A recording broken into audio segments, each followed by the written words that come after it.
और कविता आसर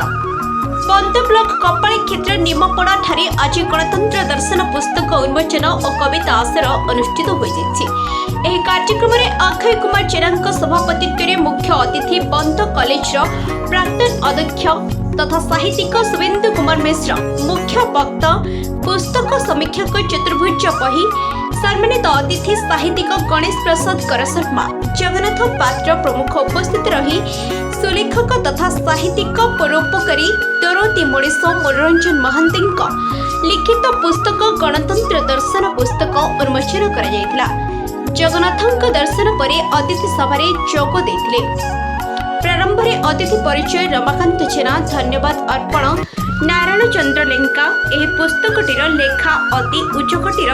साधारण लोकों पाखरे आदृत हेब बोली कहिथिले अतिथि बाबाजी चरण दलाई भागवत साहू रमेश गाहाण अरुण कुमार जेना शिव नारायण विश्वाल समीरंजन महांती शरदचंद्र खिलार गयाधर दास सुकांत कुमार बेहेरा सुबोध कुमार साहू दाशरथी जेना समेत 50 ऊर्ध कवि उपस्थित रही कविता पठन करथिले। मनोरंजन महांती रामकृष्णपुर बरपदा भद्रक मो द्वारा जो लिखित पुस्तक गणतंत्र दर्शन यहाँ आमर आज उत्कल केशरी साहित्य संसद द्वारा उन्मोचित होती जोटा कि आमर अवस्थित कपाली क्षेत्र निमापड़ारे एवं बहुत बुद्धिजीवी माने उपस्थित थे आउ से द्वारा यहाँ समीक्षा करागला समीक्षा करा जाई एटा उन्मोचन करा जाई गणतंत्र दर्शन पुस्तकटी विशेष करी मोर 9टी अध्याय मुझे सन्निवेशित कर रखी आउ भागवत परी नवाक्षरी छंदरे एटा आदृत कराई सचेतन रही मोर जो 9टी स्तंभ मु रखी 9टी अध्याय रखाई प्रथम हूँ गणतंत्र सरकार ताकू समस्त दिग्दर्शन देचु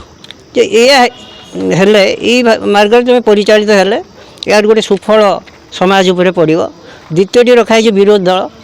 दल न रही सरकार आम सुशासन आशा करवा बाहुल्य एवं विरोधी दल मैंने से सब चिंता करवा दरकार एवं सी जनसाधारण स्वार्थपाई उद्दिष्ट पठे विधानसभा को से उपयुक्त एवं न्याय्य दाबी व समस्या गुड़ी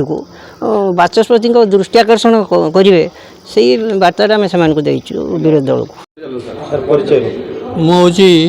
गणेश प्रसाद कर शर्मा और जड़े पूर्वतन शिक्षाधिकारी थी एवं जड़े साहित्यिक मोर एपर्यंत 42 खंड पुस्तक इंग्राजी हिंदी एवं संस्कृत प्रकाश पाई मु विभिन्न साहित्य अनुष्ठान सहित संपृक्त अच्छी ता भितर हूँ ये उत्कल केशरी साहित्य संसद आमर जो संवाद साहित्यघर एमती अनेक गुड़े संस्कृति संपन्न अनुष्ठान सहित संपृक्त अच्छी मोर उद्देश्य हूँ साहित्य माध्यम समाज रे किपरि भाव गोटे सत् चिंता आदर्श प्रवेश करवा एवं जनसाधारण मनरे एक विशेष आग्रह सृष्टि करवा जे आमर जो अस्मिता आमर जो साहित्य संस्कृति आमर जो भारतवर्ष तथा ओडिशार जो कला एक जमी भारत बाहर आम प्रकाश करवा यही गोटे उद्देश्य नहीं आम अनुष्ठान करिचु एवं आज ये अधिवेशन रे मनोरंजन महांतींकर जो गणतंत्र दर्शन पुस्तकटी प्रकाश पाइला ये उन्मोचित है ताहा एक प्रकृत भाव गोटे दिग्दर्शन देव एवं यह एक राजनैतिक जेते नुहे यह एक बौद्धिक दर्शनमूलक साहित्य एक मु भावुची समस्ते अध्ययन करने उचित। ये पुस्तक विशेष भाव में जो मैंने अल्प शिक्षित हूँ बर से पढ़ले गणतंत्र कौन एवं तार उद्देश्य कौन आमर अधिकार कौन आम केमिति भाव में ताकू सब्यस्त करिपरिबा एही भली गोटे वार्ता समान पाखे पहुँची पार। शुभेन्द्र कुमार मिश्र अवसरप्राप्त अध्यक्ष बंत आंचलिक महाविद्यालय बंत। ये आमर जो उत्कल केशरी साहित्य संसद ये ଏ ଅଞ୍ଚଳର ଗୋଟେ ପୁରାତନ ସାହିତ୍ୟ ଅନୁଷ୍ଠାନ।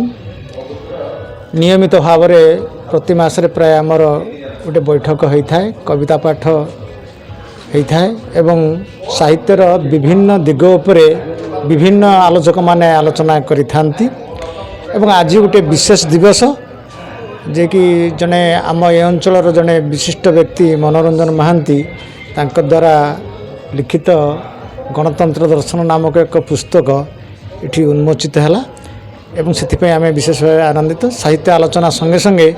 ଏ ପୁସ୍ତକ ଉନ୍ମୋଚନ ନିଶ୍ଚିତ ଭାବରେ ଆମ ମନରେ ଅନେକ ଉତ୍ସାହ ଆଣିଦେଇଛି। ଯାହା ଜଣାଯାଏ ଏ ପୁସ୍ତକଟି ସାଧାରଣ ଲୋକମାନଙ୍କ ଭିତରେ ସେ ଯେଉଁ ଶାସନ ବ୍ୟବସ୍ଥାରେ ଅଛନ୍ତି ସେ ସମ୍ପର୍କରେ ସେ କିଛି ସୂଚନା ପାଇପାରିବେ। ଯେଉଁମାନେ ଅନ୍ଧାରରେ ଅଛନ୍ତି ସେମାନେ ଅନ୍ତତଃ ଜାଣିପାରିବେ ଯେ ଯେଉଁ ଶାସନ ବ୍ୟବସ୍ଥା ଆମର ପ୍ରଚଳିତ ହେଉଛି ଭାରତବର୍ଷରେ ବା ଆମ ଓଡ଼ିଶାରେ, ସେ ସମ୍ପର୍କରେ ସିଏ ଜାଣିପାରିବେ ତାଙ୍କର ଅଧିକାର କ'ଣ ଏବଂ ଅଧିକାର ସଙ୍ଗେ ସଙ୍ଗେ ତାଙ୍କ କର୍ତ୍ତବ୍ୟ କ'ଣ। ସେ ଅଧିକାର ଏବଂ କର୍ତ୍ତବ୍ୟ ସମ୍ପର୍କରେ ସେ ସଚେତନ ହୋଇପାରିବେ। ମୁଁ ଭାବୁଛି ନିଶ୍ଚିତ ଭାବରେ ସେମାନଙ୍କ ଭିତରେ ଇଏ ଗୋଟେ ସ୍ପଷ୍ଟ ଧାରଣା ଆଣିଦେବ ଏ ପୁସ୍ତକଟି। ଭଦ୍ରକରୁ ରମେଶ ଚନ୍ଦ୍ର ପତିଙ୍କ ରିପୋର୍ଟ, ଦ ନ୍ୟୁଜ୍ ଟୁଡେ।